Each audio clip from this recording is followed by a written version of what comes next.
पिछले हफ्ते हम लोगों ने संकट में समझौता, याद है आपको? कौन संकट में था? अब्राहम, है ना? तो संकट में समझौता, कॉम्प्रोमाइज इन क्राइसिस, उत्पत्ति के 12 अध्याय में हमने देखा था, जहां पर हमने देखा था कि अब्राहम ने झूठ बोलकर, फरो के साथ झूठ बोलकर समझौता किया और अपनी बेगम या अपनी दुल्हन या अपनी बीवी को, अपनी पत्नी को कुएं में ढकल दिया, है ना? मतलब बेच ही डाला, कि ऐसे बेच डाला कि अपने लिए या अपनी खुद की अपने आप को बचाने के लिए। हमने ये बहुत सारी बातें देखा कि परमेश्वर फिर भी, ये होने के बाद भी, परमेश्वर अपने प्रतिज्ञाओं के प्रति वो प्रतिबद्ध था और विश्वास योग्य था। अब्राहम को उसने निकाला, बचाया और परमेश्वर ने फरो के हाथों से उसको छुड़ाया, है ना? तो आज हम देखने वाले हैं उत्पत्ति के 13 अध्याय में पद 5 से, जहां पर आज का जो शीर्षक है, आज के जो संदेश का जो शीर्षक है वो है the purpose behind our decisions, मतलब हमारे फैसलों के पीछे का मकसद। ठीक है, हमारे फैसले, इन फैसलों के पीछे का मकसद। ठीक है, तो आज जो संदेश है ये अब्राहम और लूत, इन दोनों ने कुछ फैसला किया। ठीक है, तो इन दोनों के फैसलों के बीच जो हम सीख पाते हैं, उसके आधारित, उस पर निर्भर होते हुए आज के इस संदेश को हम सुनेंगे। ठीक है, देखिए हर दिन हम कई निर्णय हम लेते हैं, है ना? कई निर्णय हमें लेने पड़ते हैं। जब हम सुबह उठते हैं तब से लेकर रात में सोने तक हम सैकड़ों निर्णय लेते हैं। हमें कितने बजे उठना चाहिए, हमें क्या खाना बनाना चाहिए, क्या खाना चाहिए, क्या कपड़े पहनना चाहिए, कब हमारी बस आएगी, कब हमारा ट्रांसपोर्ट आएगा, या कब हमको बस लेना है, कब हमको ऑफिस जाना है, ऑफिस में क्या करना है, ऑफिस में करते वक्त या काम करते वक्त हमें क्या क्या करना है। कई सारे निर्णय हमको लेना पड़ता है। साथ ही साथ जब हम पैसा भी कमाते हो तो पैसा कैसा खर्च करते हैं हम लोग, कहाँ पे खर्च करना है, कहाँ पर नहीं करना है, क्या खरीदना है, क्या नहीं खरीदना है, ये सारे निर्णय भी हम लेते हैं। काम से हम वापस घर आते हैं, आने के बाद हमको क्या करना है, किसी को खाना बनाना होता है, किसी को कपड़े धोना होता है, किसी को और कुछ करना होता है, कोई सिर्फ फोन पर अपना सोशल मीडिया में व्यस्त रहता है। ठीक है, तो कितना समय हम सोशल मीडिया पर हमें बिताना है, हम उसका भी हम निर्णय लेते हैं। कोई बाइबल पढ़ता है, कोई प्रार्थना करता है, कोई प्रभु के साथ समय बिताता है। तो बाइबल पढ़ने, प्रार्थना करने में भी समय बिताने के लिए हमें निर्णय लेना पड़ता है ना? और साथ ही साथ जब रविवार आता है, जब संडे आता है, तो हम रविवार के लिए भी हम निर्णय लेकर आते हैं, है ना? हमें रविवार को कलीसिया जाना चाहिए या नहीं, इसका भी हम निर्णय लेते हैं। देखिए आज यहाँ पर हम है तो हमने निर्णय लेकर आए, है ना? और आज यहाँ पर जो नहीं है उन्होंने भी कुछ निर्णय लिया है। कुछ काम के वजह से, काम के कारण वो नहीं आ पाए, कुछ जानबूझकर भी नहीं आ पाए, कुछ बीमार है तो नहीं आ पाए, कुछ लोग सिर्फ रूम पर बैठकर, अपने घर पर बैठकर सिर्फ रील्स देख रहे हैं, या स्क्रॉल कर रहे हैं, या सोशल मीडिया में बिजी है, या अपने ही लाइफ में बिजी है, हम नहीं जानते। लेकिन कहीं ना कहीं हर एक को हर दिन ऐसे कई निर्णय लेना पड़ता है ना? तो आज यहाँ पर आप आए हैं क्योंकि आप जानते हैं कि ये परमेश्वर की इच्छा है, परमेश्वर की योजना है, परमेश्वर की आज्ञा है कि हमें इकट्ठा होना है। इसलिए उसकी आज्ञा को मानकर, उसकी आज्ञा का पालन करके आज हम यहाँ पर आए हुए हैं, है ना? और देखिए कि हर निर्णय जो हम लेते हैं, हर निर्णय के पीछे एक मकसद होता है। हम ऐसे ही निर्णय नहीं लेते हैं, हर निर्णय के पीछे एक उद्देश्य होता है। आप सभी जानते हैं कि हमारे निर्णय कितने महत्वपूर्ण हैं, वो कितने मायने रखते हैं, कितने महत्वपूर्ण हो सकते हैं।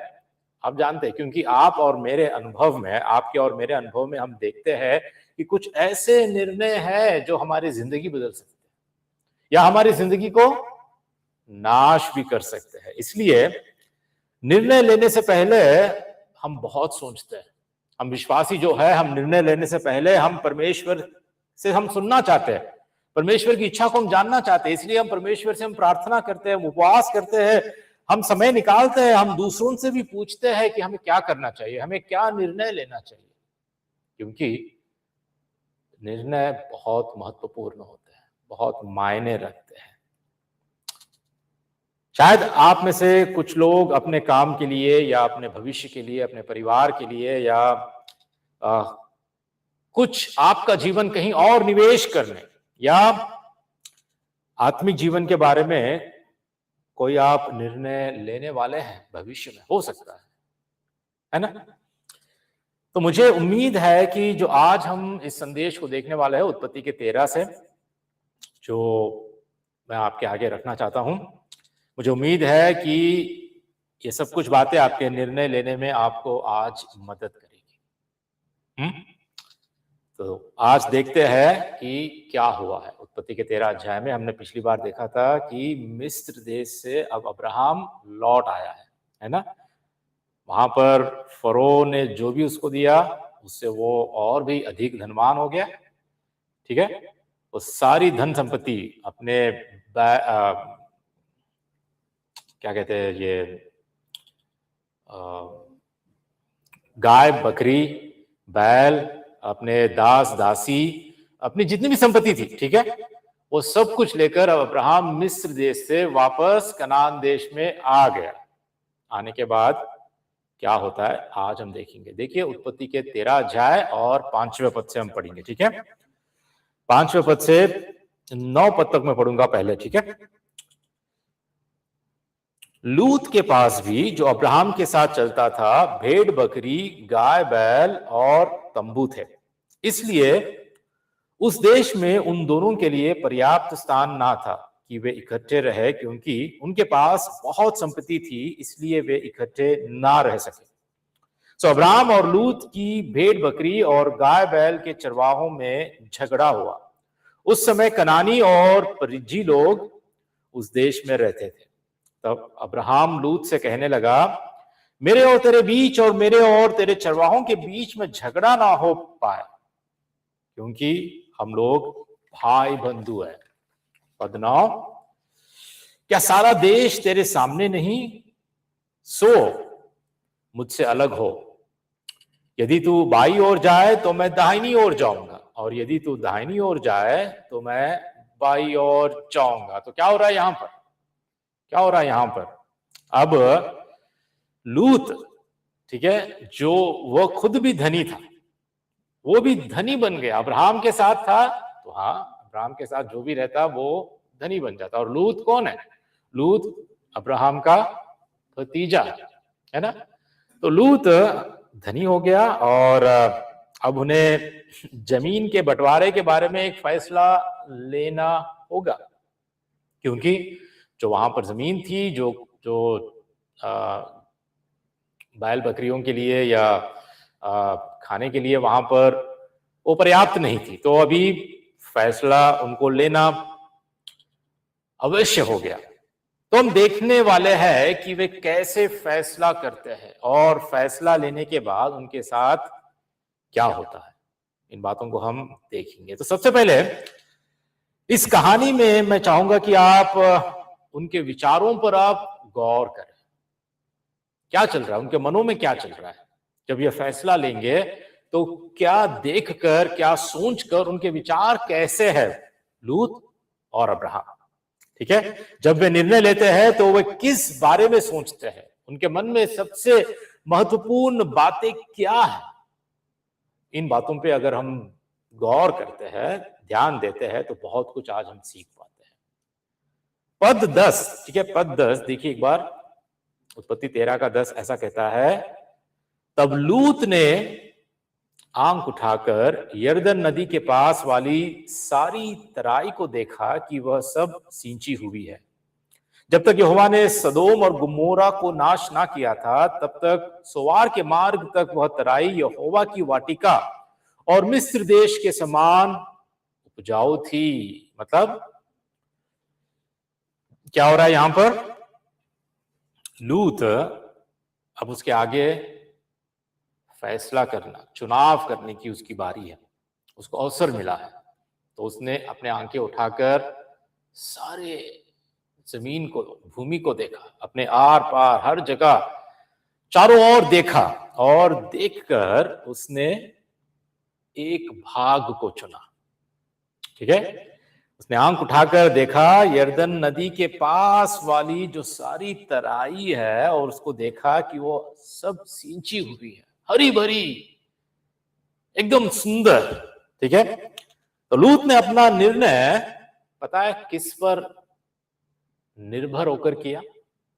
लूत ने अपना निर्णय उस पर आधारित किया जो उसने देखा, जो उसके आंखों को, उसकी दृष्टि में उसको जो सही लगा, जिस उस दृष्टि में, इसकी आंखों के नजरिए में जो उसने देखा कि वो फल भरित है।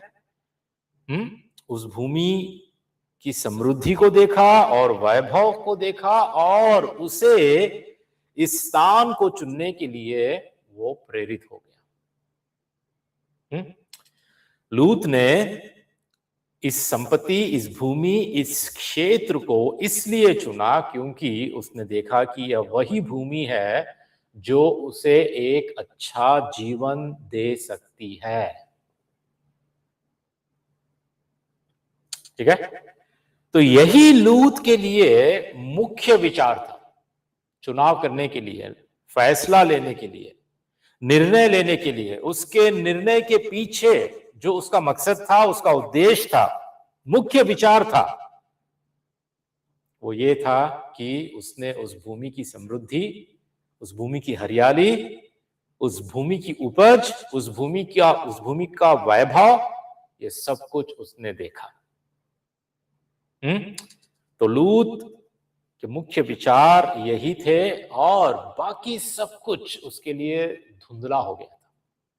मानो सब कुछ, और सब कुछ जो भी है, जो बाद में हमको पता चलता है, वो सब कुछ उसके लिए धुंधला हो गया था। बाकी सब अब उतना महत्वपूर्ण नहीं रहा। और एक बार जब आपके पास एक मुख्य विचार है, तो बस आप उसी पर ध्यान देते हैं, उसके सिवाय आपको और कुछ दिखता नहीं है। 11 पद में ऐसा लिखता है, 11 पद ऐसा कहता है कि सो लूत अपने लिए यरदन की सारी तराई को चुन के पूर्व की ओर चला, और वे एक दूसरे से अलग हो गए। अब्राम तो कनान देश में रहा, पर लूत उस तराई के नगरों में रहने लगा। देखिए यहां पर जब लूत अलग हो गया, हो सकता है, बाइबल हमको स्पष्ट रूप से नहीं कहती है, हो सकता है शायद लूत कुंवारा होगा तब तक भी। यह संभव है कि जब वह अब्राहम से अलग हुआ उस समय वह कुंवारा था, और इसलिए उसने सदोम की स्त्री से विवाह किया। हो सकता है। यदि ऐसा है तो वह इन सब घटनाक्रम के जाल में फंस गया और अधर्मियों के साथ मिल गया। तो 13 पद ऐसा कहता है, 12 पद, अब्राहम तो कनान देश में रहा, पर लूत उस तराई के नगरों में रहने लगा और अपना तंबू सदोम के निकट खड़ा किया। कहां पर अब है लूत? सदोम के निकट अपने तंबू को खड़ा कर दिया। लेकिन आगे चल के हम देखते हैं, सिर्फ वो निकट नहीं, लेकिन उसके अब अंदर भी वास करने लगा। उतना ही नहीं, अगर आगे चल के आप देखोगे तो लूत उसके फाटकों में बैठा करता था, एक अगुवे की तरह। फाटकों में कौन बैठता है पता है? एक शहर के फाटकों में बैठने का अधिकार सिर्फ वहां के अगुवों को मिलता है, जो लेन देन की बात करते हैं या न्याय चुकाते हैं, न्याय विचार करते हैं। तो हम देखते हैं लूत केवल पास में ही नहीं, उसके निकट नहीं, निकट जाने के बाद क्या हुआ? अंदर गया, अंदर वास करने लगा। उतना ही नहीं, लेकिन अब उसका वहां पर वो अगुवा भी बन गया। लेकिन 13 पद ऐसा कहता है, सदोम के लोग यहोवा की दृष्टि में बड़े दुष्ट और पापी थे। तो अब यह भूमि जिसे लूत ने चुनी है, वो कौन सा स्थान था? वो सदोम का स्थान था, जिसके लोग दुष्ट थे, जिसके लोग पापी थे। और लूत ने उस भूमि की सुंदरता और उसकी समृद्धि देखी, लेकिन अब उसे कोई परवाह नहीं थी। दूसरे बातों के लिए वो परवाह नहीं कर रहा था। उसे अब कोई फर्क नहीं पड़ा। उसे इस बात की चिंता नहीं थी कि सदोम का नगर दुष्ट था और प्रभु के विरोध वे बड़े पापी थे। इसकी कोई चिंता उसको नहीं थी। आप कह सकते हैं कि भैया लूत वहां जाने से पहले तो उसको कुछ पता ही नहीं था। ऐसा भी हो सकता है, ऐसे लोग वहां पर है, शायद उसको पता नहीं होगा। ठीक है, मैं आपकी बात मानता हूं, लेकिन हम देखते हैं कि लूत तुरंत वापस नहीं आया। जब उसको पता चला कि ये लोग दुष्ट है, ये लोग यहोवा के विरोध है, ये लोग बड़े परमेश्वर के विरोधी है, जिनके कारण परमेश्वर को सदोम और गोमोरा को नाश करना पड़ा, इतने इतने भयानक भयानक लोग थे, लूत वापस नहीं आया। चाहे तो वो आ सकता था, है ना? वहां की परिस्थिति, वहां के लोग, वहां का पाप देखकर वो वापस अब्राहम के पास आ सकता था, लेकिन वो नहीं आया। सिर्फ निकट ही नहीं गया, लेकिन उसमें जाकर वास करने लगा। और वास केवल वास ही नहीं, परंतु वहां का वो अगुवा भी बनकर वहां के फाटकों में बैठने लगा। ठीक है, ऐसा ही होता है हमारे जीवन में भी, है ना? कई बार जब हम कोई निर्णय लेने जाते हैं, उदाहरण के लिए शादी का निर्णय, है ना? एक जवान लड़का एक लड़की को देखता है, उसके प्यार में पागल बन जाता है ना? किसी लड़की से मिलता है और उसके बारे में किसी एक बात से वो मोहित हो जाता है, इतना मोहित हो जाता है, इतना पागल बन जाता है कि अब सब बातें मायने नहीं रखती, कोई दूसरे बातें उसको मायने नहीं रखती, है ना? बस अब वही लड़की चाहिए।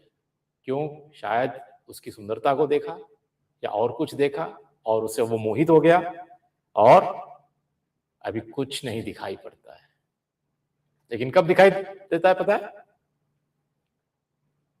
शादी के बाद दिखाई देता है। असली चेहरा, असली रंग तब नजर आता है, तब सब कुछ दूध का दूध, पानी का पानी हो जाता है ना? कई बार हमारे जीवन में ऐसा होता है, और शायद यही लूत का वर्णन है यहाँ पर।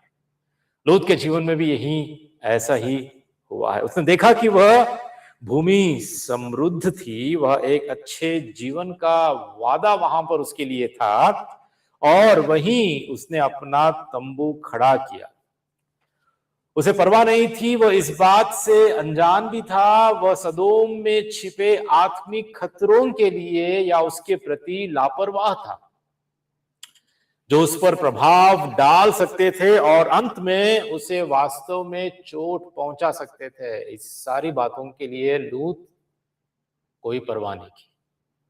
बस उसको जो दिखाई दिया, जो उसको अच्छा लगा, जो उसकी आंखों को ठीक लगा, जो सुंदर दिखा, बस उसी के लिए उसने निर्णय लिया और चला गया।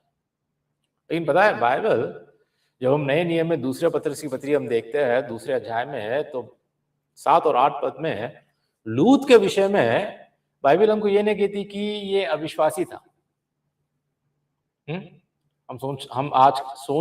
हम आज ऐसा भी सोच सकते हैं, सोचने का अवसर है, भैया आप इतना सब कुछ लूत के बारे में बता रहे हैं, तो शायद वो अविश्वासी था, वो अधर्मी था, वो दुष्ट था। नहीं नहीं नहीं, बिल्कुल नहीं। बाइबल हमको ये कहती है कि लूत धर्मी है, धर्मी लूत, ऐसा बाइबल हमको कहती है दूसरे पत्रस में। तो ये कोई अविश्वासी नहीं था, ये सच्चे परमेश्वर को जानता था, यहोवा परमेश्वर को जानता था, और अब्राहम के साथ यहोवा परमेश्वर की उपासना भी ये करता था। ये धर्मी व्यक्ति था। ये संसारिक व्यक्तियों की तरह नहीं था लूत। लेकिन आज जब संसार के व्यक्ति कोई फैसला लेते हैं या कुछ डिसाइड करते हैं, हम जानते हैं, हम सोच सकते हैं कि उनके लिए निर्णय लेना मतलब क्या है? अगर कोई निर्णय वो लेते हैं तो उसके पीछे क्या मकसद होता है? अक्सर उनको बस इतना पता है कि जो भी निर्णय लेंगे उसमें उनकी सुख सुविधा होनी चाहिए, है ना? आराम, सुंदरता, सहजता वाला जीवन उनको होना चाहिए, जिसमें वो आराम से रह सके, आराम से जीवन जी सके।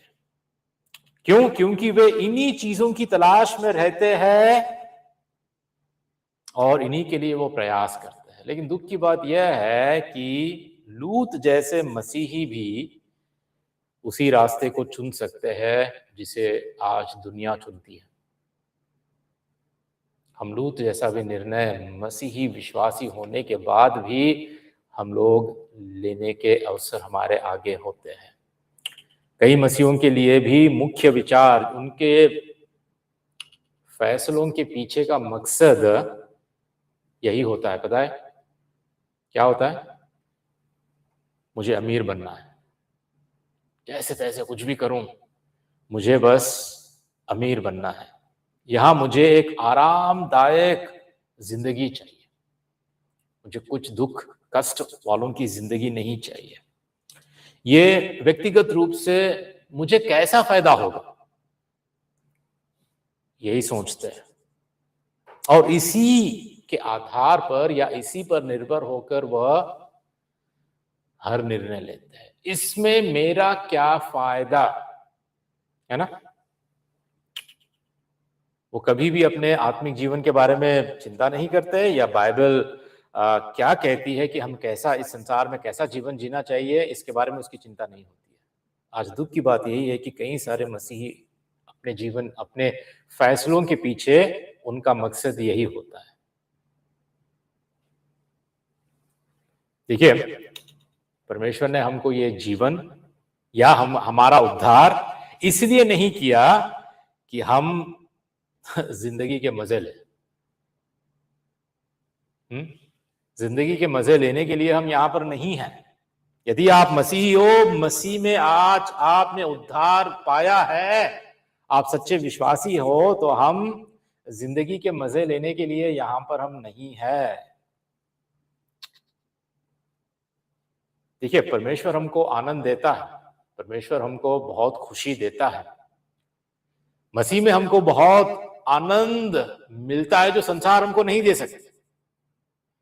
कोई संसार का व्यक्ति जो संसार के धन दौलत, संसार की कोई चीज, संसार का कोई रिश्ता नाता हमको ऐसा आनंद, ऐसी शांति नहीं देता जो मसीह हमको देता है। इस जीवन में हम कई सारे ऐसे आनंद का हम अनुभव करते हैं, हम आनंद को हम प्राप्त भी करते हैं और उसके लिए हम परमेश्वर का धन्यवाद भी करते हैं। इसमें कुछ गलत नहीं है। हम परमेश्वर जो हमको देता है उसको हम एंजॉय भी करते हैं, चाहे वो खाना हो, चाहे वो परिवार हो, चाहे वो धन संपत्ति हो। लेकिन अगर यही आपके जीवन का लक्ष्य है, यहाँ जिंदगी में मैं बस मौज मस्ती करने आया हूँ, मौज मस्ती के लिए मैं जीवन जी रहा हूँ, जिंदगी के मजे लेने के लिए मैं जी रहा हूँ, यही मेरे जीवन का लक्ष्य है, तो आप गलत रास्ते पे जा रहे हो और आप गलत संगति में भी बैठे हो। क्योंकि हमारे यहाँ इस संगति में, इस कलीसिया में हम ये जीवन नहीं जीते, यहाँ ये प्रचार नहीं होता है, यहाँ आपको ये सिखाया नहीं जाता है कि यहाँ हम केवल जिंदगी के मजे लेने के लिए आए हैं या जीवन जी रहे हैं। हमारा जीवन का लक्ष्य नहीं है। अमीर बनना हमारे जीवन का लक्ष्य नहीं है। ठीक है? किसी ने कहा, देखो, किसी ने ये ऐसा कहा कि परमेश्वर की इच्छा से बाहर जाकर, ध्यान से सुनो, परमेश्वर की इच्छा से बाहर जाकर जो आप चाहते हैं उसे प्राप्त करने में खतरनाक बात यह है कि उसे बनाए रखने के लिए आपको उसकी इच्छा से बाहर ही रहना पड़ेगा। सुन रहे हैं? जो कुछ आप परमेश्वर की इच्छा से बाहर जाकर प्राप्त करना चाहते हैं ना, उसको बनाए रखने के लिए आपको हमेशा परमेश्वर की इच्छा के बाहर ही रहना पड़ेगा। ये बहुत जरूरी बात है हमारे लिए। सोच के देखिए कि आज आपके और मेरे निर्णय के पीछे क्या मकसद है, किस मकसद से हम अपने फैसले लेते हैं। क्या वो परमेश्वर की महिमा है? क्या वो परमेश्वर के आज्ञाओं के प्रति हमारी आज्ञाकारिता है? क्या वो दूसरों के फायदे के लिए हम निर्णय लेते हैं, या सिर्फ अपना स्वार्थ छिपा हुआ है? हमारे निर्णयों के पीछे सिर्फ अपना स्वार्थ ही छिपा हुआ है। हम क्यों काम कर रहे हैं? ये बड़ा महत्वपूर्ण प्रश्न है। हम क्यों काम करते हैं? हम क्यों, यदि हमारे पास पैसा भी है तो हम क्यों निवेश करते हैं? क्या सिर्फ धनी होने के लिए, जिंदगी के मजे लेने के लिए? देखिए, जब परमेश्वर हमको आशीष देता है या हमें धनवान बनाता है तो इसमें कोई गलत बात नहीं है। लेकिन संसार में जीवन जीना एक ही लक्ष्य के साथ कि मुझे धनी बनना है, मुझे अमीर बनना है, यह बड़ा पाप है हमारे लिए। जैसा कि मैंने कहा, यदि आप पैसा बचा रहे हो अपने आने वाले खर्चों के लिए तो इसमें कोई गलत बात नहीं है। अपनी आवश्यकताओं को पूरा करने के लिए यदि आप आज बचाव कर रहे हो, आप बचा रहे हो, आप कहीं निवेश भी कर रहे हो। मुझसे कई लोग पूछते हैं कि भैया हमें कहाँ निवेश करना चाहिए। कोई लोग एफडी बनाना चाहते हैं, कोई म्यूचुअल फंड्स में निवेश करना चाहते हैं, कोई स्टॉक मार्केट में अपना पैसा लगाना चाहते हैं। मैं सुझाव देता हूं लेकिन एक ही मकसद के साथ कि भैया हमारा जो भी हम जहां पर भी निवेश करें, ये मकसद ये नहीं है कि हम धनी बन जाए, हम अमीर बन जाए, जिंदगी के मजे ले। ये मकसद नहीं है। हमारी आवश्यकताओं को पूरा करने के लिए बस, हमारे आने वाले दिनों में हमारा घर परिवार है, हमारे बच्चे हैं, तो आज मैं भी जो बचाव करता हूं, मैं भी जो निवेश करता हूं, वो आगे के खर्चे के लिए, ताकि जब जरूरत होगी अपने परिवार का पालन पोषण करने, बच्चों की पढ़ाई है, आने वाले खर्चे हैं, उनकी पढ़ाई में बहुत सारा पैसा लग सकता है, तो ऐसा हम बुद्धिमानी से पैसे को बचाना कोई गलत बात नहीं है। लेकिन यदि हम एक ही लक्ष्य के साथ पैसा कमा रहे हैं, मेहनत कर रहे हैं, जिंदगी जी रहे हैं कि मैं अमीर बनूंगा, मैं जिंदगी के मजे लूंगा, बस मुझे अमीर बनना है किसी ना किसी रीति से, तो ये गलत है। क्यों? क्योंकि अब हमारा परमेश्वर प्रभु यीशु मसीह नहीं, हमारा परमेश्वर कौन है? पैसा बन जाता है। हम परमेश्वर की सेवा नहीं, हम धन की सेवा कर रहे हैं। अगर ऐसा हमारा मकसद है, ऐसा हमारा लक्ष्य है, तो यदि आप पैसे से प्रेम करते हो तो आप कभी भी परमेश्वर से प्रेम नहीं कर सकते। कभी भी हम परमेश्वर से प्रेम नहीं कर सकते। आपको एक निर्णय लेना पड़ेगा। आपको या मुझको, हम सबको जिंदगी में हमें निर्णय लेना पड़ेगा कि हमारा परमेश्वर कौन है। हमारा परमेश्वर पैसा है, हमारा परमेश्वर धन है, या हमारा परमेश्वर एकमात्र सच्चा उद्धारकर्ता प्रभु यीशु मसीह। हमें यह निर्णय हमको लेना पड़ेगा। तो लूत का जो निर्णय था, हमने देखा लूत का निर्णय कैसा था, लूत के निर्णय के पीछे जो मकसद था हमने देखा। अब हम देखेंगे अब्राहम के निर्णय में। अब्राहम ने कैसा निर्णय लिया। पद 9 ऐसा कहता है, अब्राहम ने लूत से कहा, क्या कहा? क्या सारा देश तेरे सामने नहीं? तो मुझसे अलग हो। यदि तू बाईं ओर जाए तो मैं दाहिनी ओर जाऊंगा, और यदि तू दाहिनी ओर जाए तो मैं बाईं ओर जाऊंगा। देखा आपने? एक बात यहां पर हमको गौर से देखनी चाहिए। किसके पास अधिकार है? एक्चुअली चुनाव करने का अधिकार किसके पास है? लूत के पास है या अब्राहम के पास है? अब्राहम, है ना? क्योंकि अब्राहम बड़ा है। अब्राहम लूत का चाचा है ना, या ताऊ है, हमें ठीक से पता नहीं। तो अब्राहम के पास चुनाव करने का पूरा अधिकार था, लेकिन उस अधिकार को अब्राहम ने छोड़ दिया, उसने दे दिया। चुनाव करने का जो अवसर था उसने लूत को दे दिया। उसने यहाँ पर झगड़ा नहीं किया, है ना। ये बंटवारे में अब वो कोई झगड़ा नहीं किया। उसने कहा कि अगर तू बाईं ओर जाए तो मैं दाहिनी ओर चला जाऊंगा, अगर तू दाहिनी ओर जाएगा तो मैं बाईं ओर चला जाऊंगा।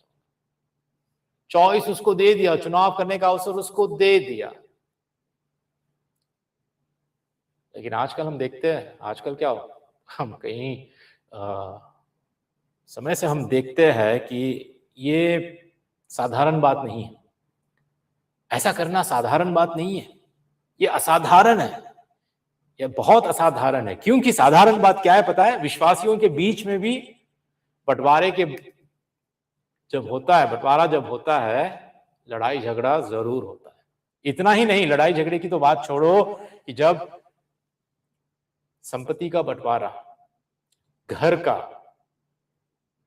सोना चांदी का, या जमीन का, या कारोबार का जब बंटवारा होता है, तो पता है कितने लड़ाइयां होती है, कितने झगड़े होते हैं। मसीहों के बीच भी हम क्या करते हैं, लोगों को हम कोर्ट भी घसीट देते हैं, कोर्ट में घसीट के लाते हैं, उन पर केस भी हम लगा देते हैं। लेकिन बड़े अचंभे की बात है यहाँ पर कि अब्राहम ने इस बंटवारे में हम ये देखते हैं कि उसने ऐसा नहीं किया। हमें से अधिकांश लोग क्या करते हैं, हम लोग मुझे पहला, सबसे पहला मैं चुनूंगा,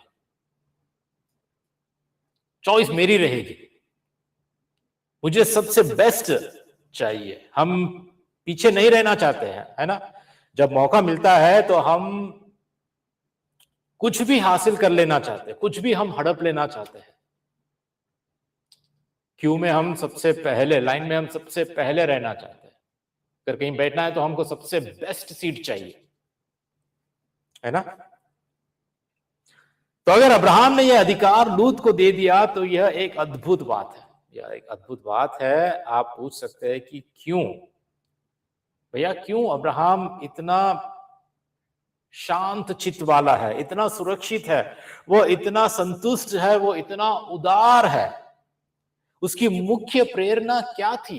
क्यों वो ऐसे बिना कोई चिंता के, बिना कोई डर के, बिना कोई शक के वो लूत को चुनाव करने के लिए अवसर दे दिया?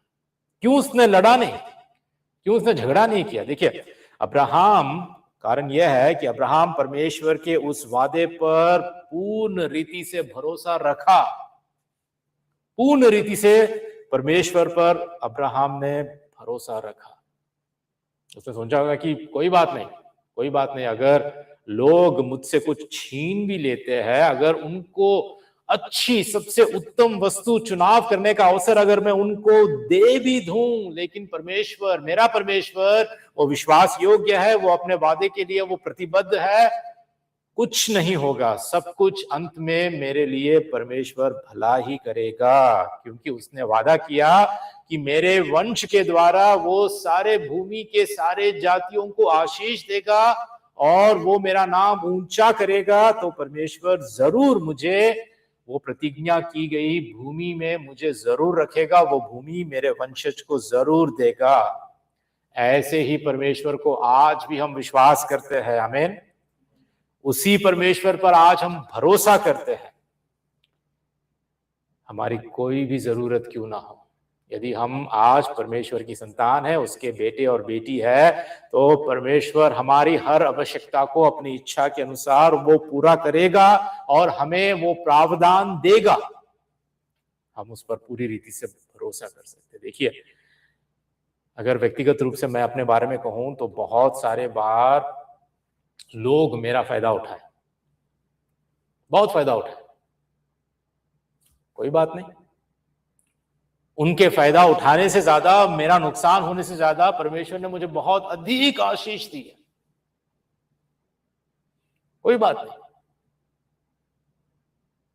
लोग जब मुझसे मिलते हैं या मेरे साथ अपना रिश्ता जोड़ते हैं या दोस्ती करते हैं, मुझे पता नहीं होता कि उनके मन में क्या मकसद है, क्या उद्देश्य है।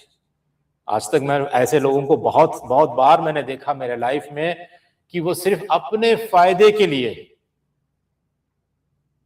किसी से, ऐसे लोग अक्सर किसी से जब वो दोस्ती करते हैं, अपना रिलेशनशिप, अपना संबंध जोड़ते हैं, बनाते हैं, तो उसमें एक ही बात वो सोचते हैं कि इस व्यक्ति को मैं आगे कैसे अपने फायदे के लिए उपयोग करूं, ये व्यक्ति मेरे फायदे के लिए कभी ना कभी ये इस्तेमाल होगा, ये मेरे फायदे के लिए मैं इसको कभी ना कभी उपयोग कर सकता हूं। ऐसे लोग बहुत सारे मेरे जीवन में आए और बहुत मेरा नुकसान भी हुआ है, लेकिन कोई बात नहीं, मैंने सब कुछ परमेश्वर के हाथों में छोड़ा और परमेश्वर ने कभी मुझे शर्मिंदा होने नहीं दिया। प्रभु मेरे साथ है, आज भी है, वो आगे भी रहेगा।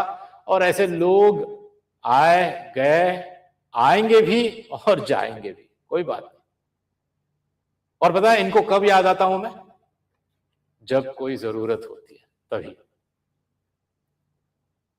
कभी नहीं पूछते कि भैया आप कैसे हो, पास्टर जी आप कैसे हो, लेकिन जब जरूरत होती है ना, तब मैसेज आ जाता है, तब फोन आ जाता है, तब हाँ आप कैसे हो, घर परिवार कैसा है, सब कुछ कैसा है। फिर मैं पूछता हूं तुरंत, चलो मुद्दे पर आओ, बात क्या है, क्या जरूरत है, हम कैसे, मेरी याद कैसे आई।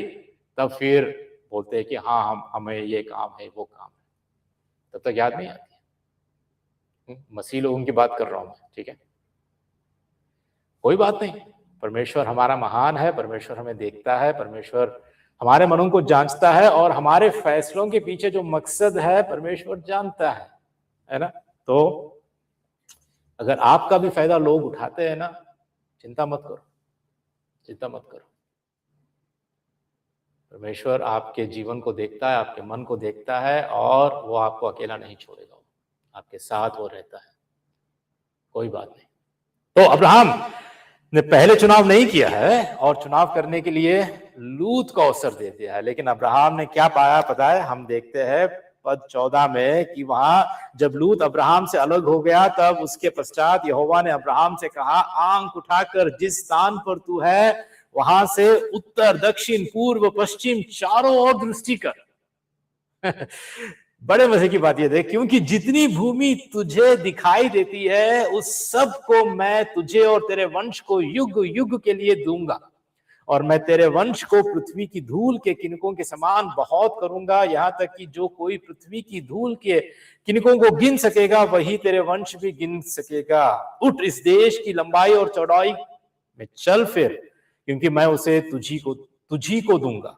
इसके पश्चात अब्राहम अपना तंबू उखाड़कर ममरे के बांज वृक्षों के बीच जो हेब्रोन में था जाकर रहने लगा, और वहां भी यहोवा के लिए एक वेदी बनाई। आमीन। परमेश्वर ने क्या किया? कोई बात नहीं, लूत गया तो गया, लेकिन अब्राहम अब तेरे लिए देख, चारों ओर, उत्तर दक्षिण पूर्व पश्चिम चारों ओर, तो जहां पर भी तेरी दृष्टि जाएगी वो सारी भूमि मैं तुझे दूंगा। अब परमेश्वर उसको सब कुछ देता है, जितनी भूमि तुझे दिखाई देती है उस सब को मैं तुझे और तेरे वंश को युग युग के लिए दूंगा। इसलिए ना, जब हमारे निर्णयों के पीछे जो मकसद होता है, हमारे फैसलों के पीछे परमेश्वर को भाता हुआ, परमेश्वर को आदरणीय, परमेश्वर की महिमा के लायक और उसके वचन के अनुसार और उसकी इच्छा के अनुसार जब हमारे निर्णय होते हैं, तो परमेश्वर हमारे निर्णय का आदर करता है, हमारे निर्णय का परमेश्वर आदर करता है, और वो हमारे साथ हमेशा बना रहता है। अगर चाहे हमें थोड़े समय के लिए दुख भी उठाना पड़े, क्लेशों से भी अगर हमें गुजरना पड़े, लेकिन फिर भी अंत में परमेश्वर हमारी भलाई ही करेगा, वो जरूर करेगा। देखिए, जब एक विश्वासी परमेश्वर के वादों को देखता है और उन पर विश्वास करता है, तो उसके जीवन में बहुत बदलाव हम देख पाते हैं, क्योंकि वो परमेश्वर पर भरोसा कर अपना जीवन जीता है। वो कंजूस नहीं होता है, वो लालची नहीं हो जाता है, और वो स्वार्थी व्यक्ति की तरह वो नहीं रहता है, बल्कि वो उदारता पूर्वक, त्याग पूर्वक, बलिदान पूर्वक वो प्रभु की सेवा करने, प्रभु के लोगों की सेवा करने वो सक्षम बन जाता है, क्योंकि उसको परमेश्वर पर भरोसा है। इसलिए ना, जब प्रभु यीशु मसीह क्रूस पर मारा गया तो पता है, उसने अपने हाथें खोल दी। उसके हाथों में जब कीले मारे गए, उसने अपने हाथों को बंद नहीं किया। क्यों क्यों क्यों मुझे कीले मार रहे हो, उसने कभी अपने आप को रोका नहीं। उदारता से, परमेश्वर उदारता से देने वाला, सब कुछ उसने लुटा दिया अपने हाथों को खोल कर। हम अपने हाथों को बंद करके, अपनी मुट्ठी को हम बंद करके, अपने लिए हम सब कुछ, अपने स्वार्थ के लिए हम लालची बनकर, हम कंजूस बनकर हम अपने लिए रखते हैं सब कुछ, है ना। लेकिन यदि आज हम मसीह के हैं, यदि हम आज मसीह के पीछे चल रहे हैं, तो हम भी हाथ खोल सकते हैं। हम भी हमारा समय, हमारी निपुणता, हमारे धन दौलत, हमारी ऊर्जा, सब कुछ मसीह के लिए, प्रभु के लिए, हमारे स्वामी के लिए, हमारे उद्धारकर्ता के लिए हम दे सकते हैं। मैं आशा करता हूं कि इस अब्राहम और लूत के इस फैसलों से जो हम सीखते हैं, उसमें परमेश्वर हमारी मदद करे कि हमारे भी फैसले और हमारे फैसलों के पीछे का मकसद हमेशा परमेश्वर की महिमा, परमेश्वर का सम्मान, परमेश्वर का आदर, परमेश्वर की इच्छा, परमेश्वर के वचन के अनुसार हमारे सारे फैसले रहे। प्रभु आज हमारी मदद करे, सहायता करे, और हम ध्यान दें उस उद्धारकर्ता, उस मसीह पर जो हमारे लिए लहू बहाया, हमारे लिए अपने हाथों को उसने खोला, हमारे लिए अपने बदन को दे दिया, हमारे लिए अपने जीवन को दे दिया। प्रभु हमारी मदद और सहायता करे। चलिए हम लोग खड़े होकर